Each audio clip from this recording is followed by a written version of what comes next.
What's going on YouTube, Mixture Man here. So right now I'm going to be telling you my thoughts, my review, and everything for The Adam Project.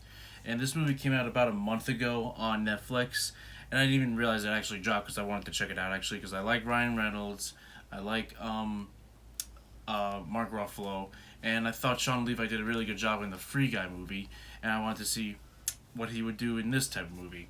And I actually didn't know Zoe Saldana and Jennifer Garner were in this movie. I was when I saw both of them, I was like, oh my gosh, I didn't even know they were in this movie, and that's what made it cool about it too. And it's funny too. You got Ryan Reynolds, Deadpool, Mark Ruffalo, Hulk, then Zoe Saldana, Gamora. Quite the MCU cast. I'm kidding.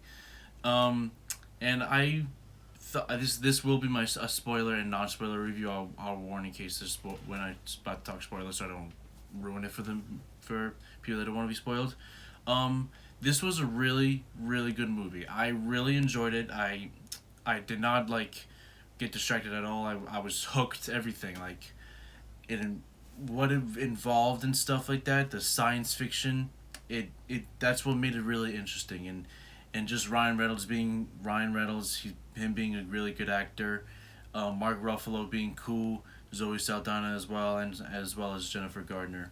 It also does something that makes you feel connected to some of these characters in some sort of way, and that's what I liked about this movie. It makes you feel like you're it makes you want to connect to these maybe not connect. It makes you feel you're very connected to these characters. I don't know if I'm using these words right. Um, it makes you feel like you're you know what these characters are going through. I mean, yeah, in what happens in the movie, I can relate some things, but some certain feelings of what happened in the movie, I'm like, I know that feeling, kind of thing, you know this or that feeling. But there are a couple of times I just don't know the feeling. I'll explain more once I get to my spoiler review. I don't want to, like I said, I don't want to spoil it. Good acting, as of course, like I said, it's great casting, and like I said, I think Sean Levi did a really good job directing this movie. He did a great job directing not only this movie, he did a great job directing Free Guy, and he's gonna be the director for Deadpool 3. After watching Free Guy in this movie, I really think Sean Levi was a really good choice for Deadpool 3. Because I remember when I saw they hired him, like, okay, interesting. Let's see what it is. But now after watching not only Free Guy months ago and then now the Adam Project, I think it was a really good decision to hire Sean Levi to work with Ryan Reynolds again for Deadpool 3. So it makes me even more excited for Deadpool 3 once it drops. Because now he does a really good job in making, doing his job. He does a really good job with all the source material, all the CGI and stuff like that, and I really can't wait for it.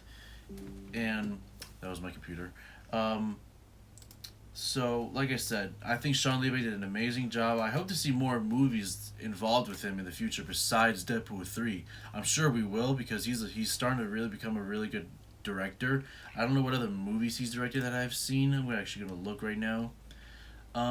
This is the type of movie where there is no need for a sequel at all. There is no need for a sequel to this movie. This should be a one and done film.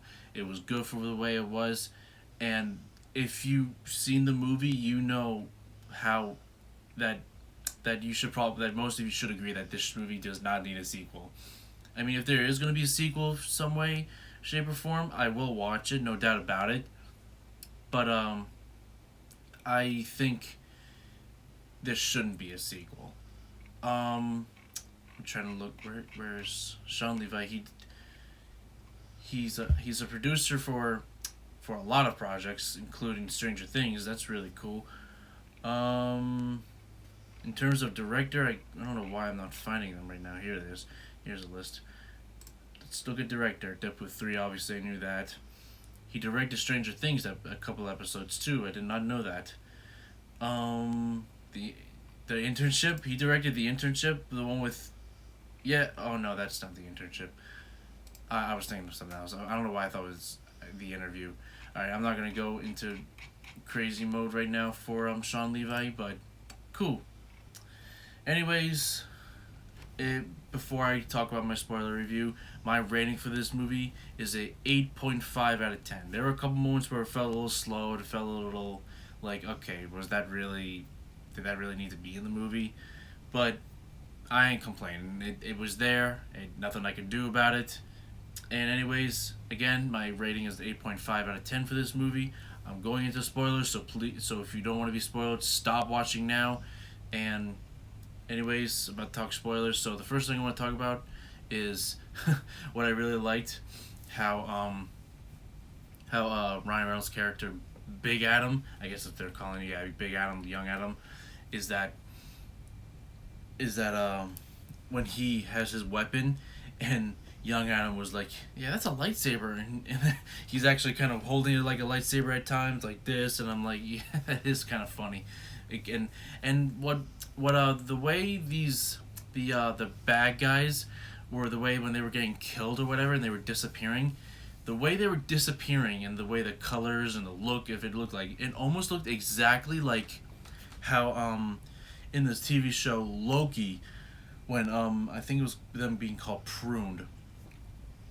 When any character would get pruned, that's what it looked like. Like if you go and compare this and compare the scenes, that's what it looked like. I'm thinking as I'm watching, I'm like, why does this look like you're getting pruned from the Loki series? Does this take place in the Loki series? Like when the TVA did that to characters, or when they did it to Loki, or when Sylvie did it to herself. That's what it looked like. I also liked how when Big Adam came into the picture and he was talking to Young Adam, and he was telling him, like, basically telling him, I'm you from the future. I thought that was cool. Telling the dog to zip, to be quiet when it was barking, telling him about this and that, about his birthday, the birth, all that kind of stuff, why he got suspended. I thought that was all really, really cool. And what else? I also liked how when young Adam was controlling the little drone thing toward in the third act of the film, he was like, I'm keeping this. That was funny. That was one thing. Excuse me. One thing I will ask too. Once Big Adam and Young Adam, when they were able to destroy the time machine or whatever to get rid of time travel, and Young Adam was heading to school, I'm thinking to myself, wasn't he suspended? Did, I guess, maybe a new alternate timeline started or something like that? I don't know. I'm not sure exactly. I also thought what was really like, I even thought to myself, some good onions in here, because I slightly teared up in this part when Mark Ruffalo's character was saying, "I'm proud of you. I love you" to Big Adam, and they hugged him, and I thought that was really nice. Catherine Keener's character Maya, I thought she was cool, and I thought she did a really good job as the bad guy, or the antagonist of the movie. And I thought it was kind of weird, honestly. I guess yeah, Mark Ruffalo's character did explain how and why that happened, but when she shot the bullet to shoot Mark Ruffalo's character, and then the bullet just like literally went like this. I mean, obviously he explains, but I thought it was still a little weird. If the bullets are like that in the gun, wouldn't the gun still like fly off her hand? That's my question. I mean, whatever. I mean, I obviously I can't. I'm not. But anyway, I also thought it was cool how young Adam was gonna fight his bully, but he doesn't. He just runs away, and then Big Adam like threatens him basically, and he pisses himself. I thought that was really, really cool and funny.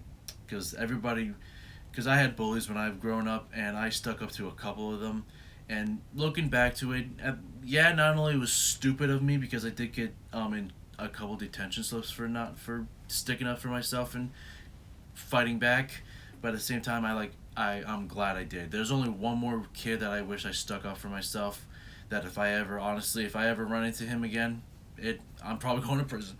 I'm kidding, but I will actually like get into an anger mode, because I think he lives down here too. I just hope I never run into. He hopes that I just hope, or no, he better hope I never run into him again. He was a little fuck. Excuse my language. Anyways, back to my movie review.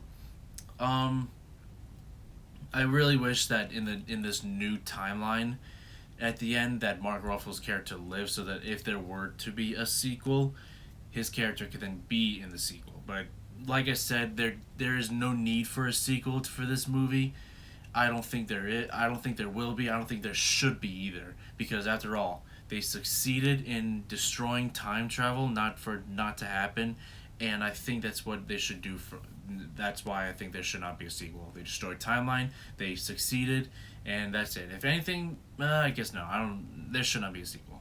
I liked how also in the end that Big Adam, when he doesn't know who Zoe Saldana's character is at the time, and Laura, how he actually meets her in that class after time travel was destroyed. I liked how, even though he was afraid that he would never see her again in that new timeline, it turns out he did see her again, and it looks like he's about to get his wife again. Anyways, I think that's all I gotta say for this movie review. I can't think of anything else right now. Yeah, that's all I gotta say for this movie review. Again, my rating for this movie is 8.5 out of 10. If y'all could please do me a favor, please give this video a like and or subscribe to my channel, and I would really appreciate that. And I'll see y'all in the next video. Have a good one.